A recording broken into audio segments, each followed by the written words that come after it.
Alright. Now this one's gonna be probably pretty long.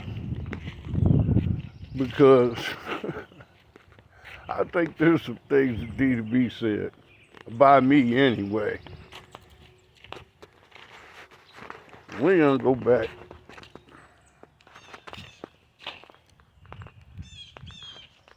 When man was in his own spot,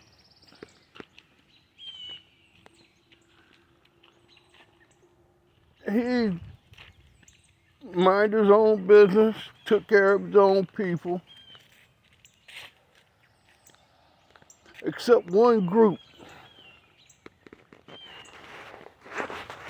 Now these people, they couldn't stand each other.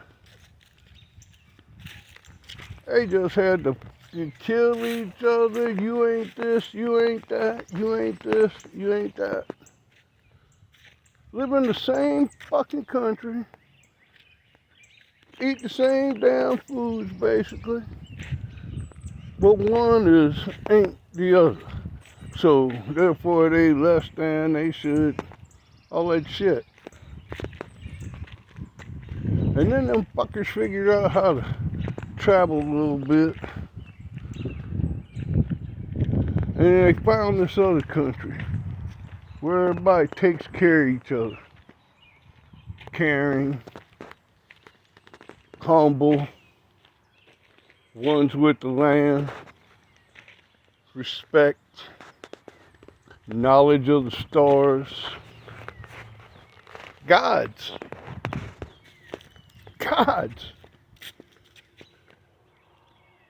So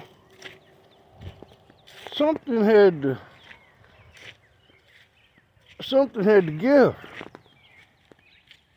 because all these people that are over here killing each other are now standing and seeing something that is just,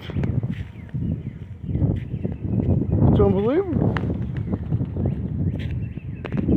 It's unbelievable.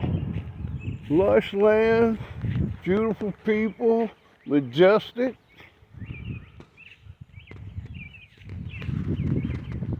And it showed them just how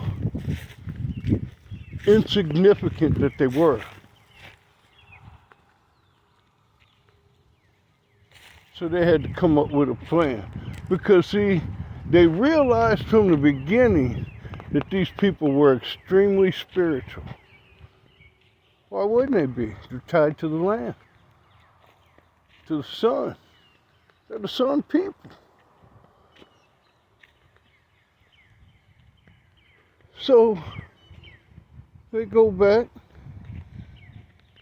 and because these gods are so inviting, because they can't imagine that anybody would be other than what they are. You can't be attached to nature and the ground, realizing that that is your life and you are its life.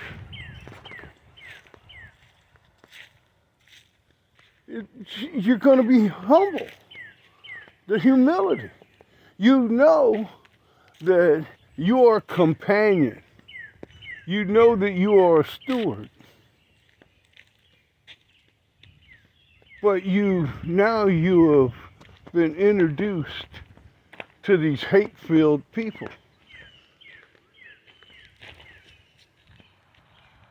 Surprises you.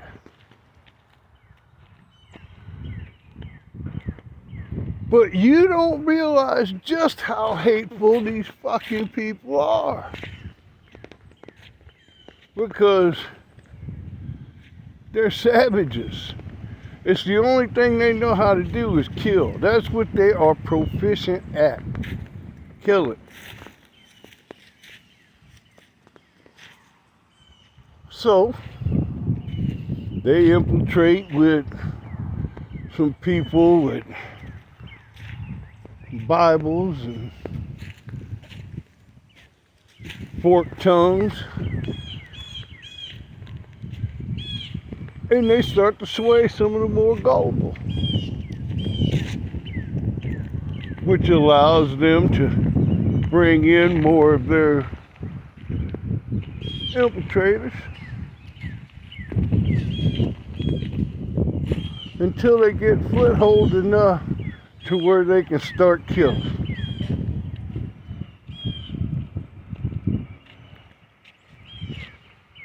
See, that's the legacy of some people. And that's the legacy of other people. Now, ever since that notion first hit their small minds, they have been on a mission to kill the gods.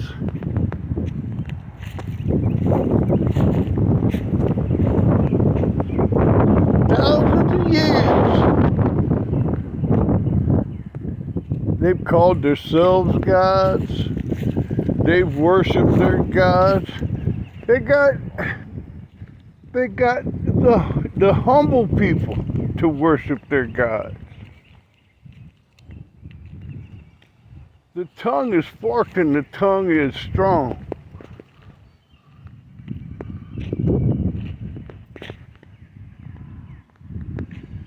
They're always plotting.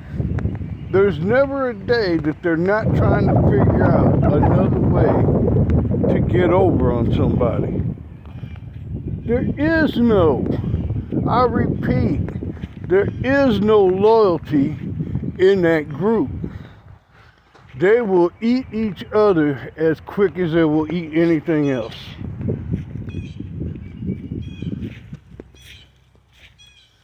And this is the thing. Those humble people that have been under attack since the first time they were met, they know these things. So there's nothing new under the sun. Nothing new. The only thing that can push the humble people back down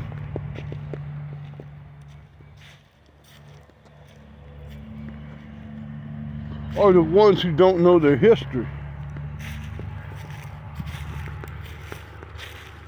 Because he who hates himself hates everything. And you have to understand that every time that he sees the other, he realizes, and it shows him again, that he's irrelevant. He has to, by force, initiate every type of dirty trick that he can initiate. His most heinous didn't break him.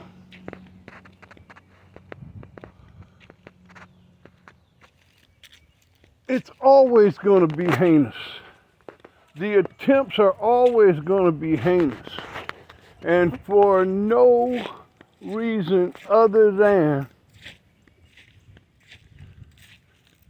they know that they're not significant. They're fighting to be significant. They think that by killing and stealing land,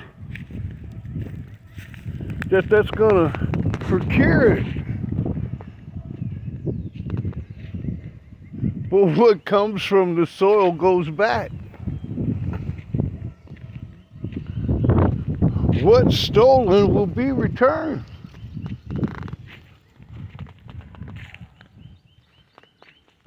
You see people jockeying for position and screaming and complaining about these things that are transpiring around them. The beekeepers are not worried about the bees.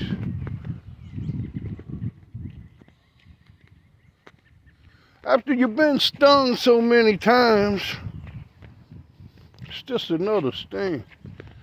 Your skin is thick.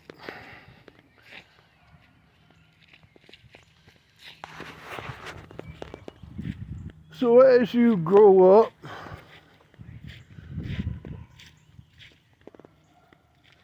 and you become accustomed to your region, like anything else that comes from the earth, you know you're part of the soil. We are what grows from the soil.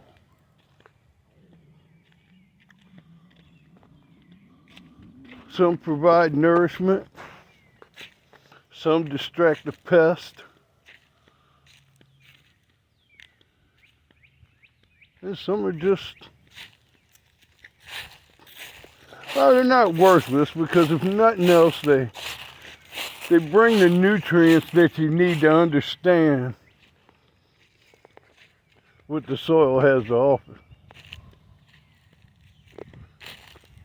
And like any plant,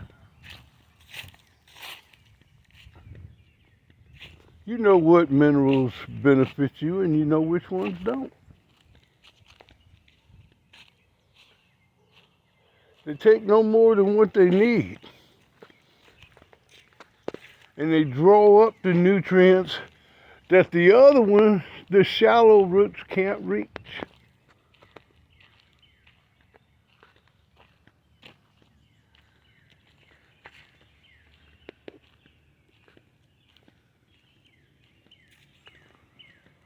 So as the tree gets older, it gets stronger, and the scions from the tree are protected.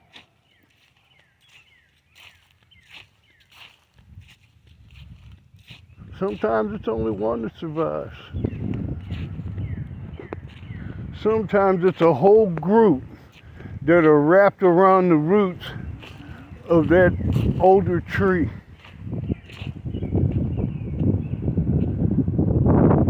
And they understand the protection in the soil. Because the old tree's gonna give up one day, but he's gonna give up to nourish the same ones that he protected.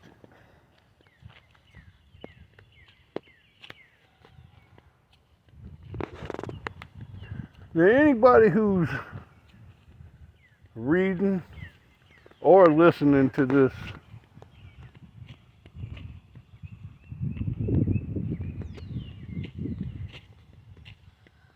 it's a call. It's a call from nature. It's a call from the spirits. We know where the weeds are. They'll feed us the information of what minerals are down there for us.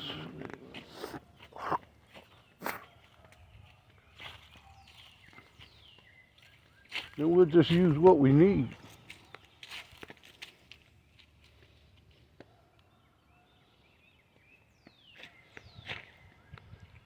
And the scions will shoot and will protect.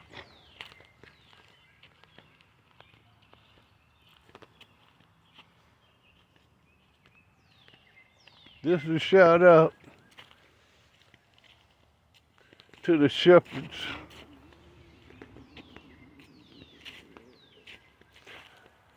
This is a shout out to the herders, the protectors,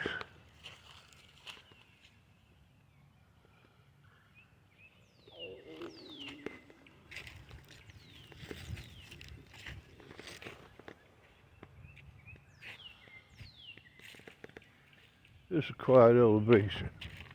Let's elevate.